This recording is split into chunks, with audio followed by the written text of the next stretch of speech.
ir tik izcils komponists, ka viņš arī ir pelnījis savu festivālu, savu nakti. Un šeit ļoti labi viss sasaucās. Mēs no sākuma domājam, varbūt Līvānos varētu taisīt tādu festivālu, jo viņš tur ir dzīves un viņš ir goda pilsonis Līvānu. Bet ar Ogri saistās atkal ļoti daudz tādu kultūru vēsturisku notikumu. Un es domāju, ka Ogres koncerta, tas tēls un tas viss notikums ir aktuāls visām paudzēm vēl pašlaik. Jo mēs, kad mēs koncertējam, mums nāk vismaz 3 paudzes mūs skatīties. Vecākie cilvēki priecājās un atminās par to izrāvienu pret komunismu un par to drosmi un enerģijas lādiņu. Un jaunie atkal priecājas par to, ka vispār tā var dzīvot, kā mēs esam dzīvojuši, ka var piedzīvot tik interesants notikums un būt tādā degpunktā savā dzīvē. Un viņi mums iedvesmojas un dara savus varoņdarbus. Pēc tam raksta mums jaunieši, ka viņi ir atraduši savu īsto dzēju vai savu īsto spēku vai mierinājumu kaut kādās sirdsāpēs un, vārdu sakot, tādu uzrāvienu mēs dodam joprojām. Un es domāju, ka tas būs skaisti kopā atkal to izbaudīt. Ar spīti grūtiem laikiem dzied jautri mūsu vārds, tie spīd uz visiem baigiem, kā gaišais saules vārds. Tā kā jā, Gaudijā mums tur būs pērkots Dardinās, tas jau vienmēr diezgan liels tāds spēks, kad 50 tēviņi ar pērkotu kopā.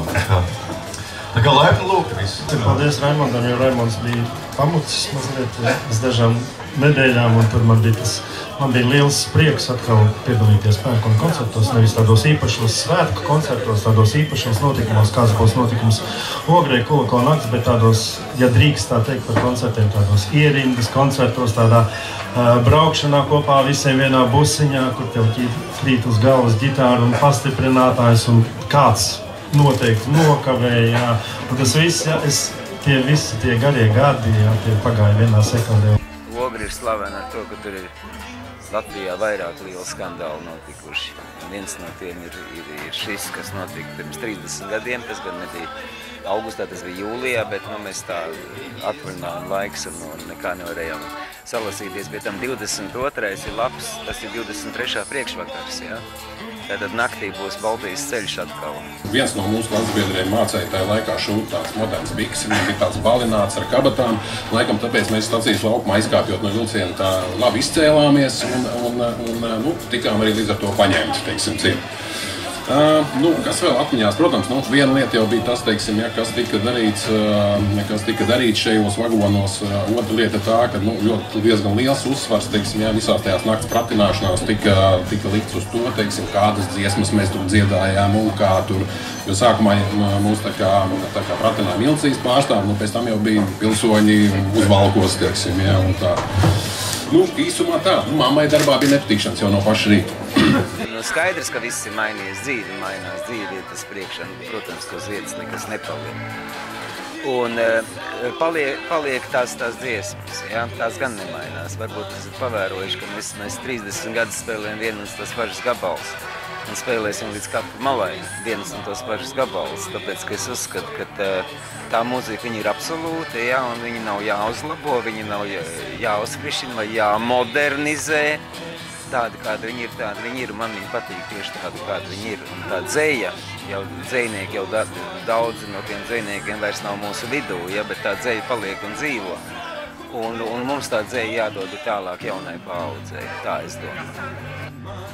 Galvenais ir dzīves prieks, pateicība par katru burvīgo dienu, mīlestības enerģija un tāda vienkārša drosme, tāda vienkārša, bet visaptveroša, lai cilvēki tā asi un skaidri redz, ka viņi pašlaik dzīvo un tas ir viņu dzīves svētku laiks, kad viņi var darīt viskaistākās, burvīgākās lietas.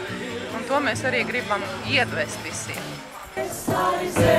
Zaļāk vienavagiem un grūžu viņu kārās mutēs. Viens savu dziesmu dienišķo, viens savu dziesmu. Viens savu dziesmu, ne kreselena, ne izpūt.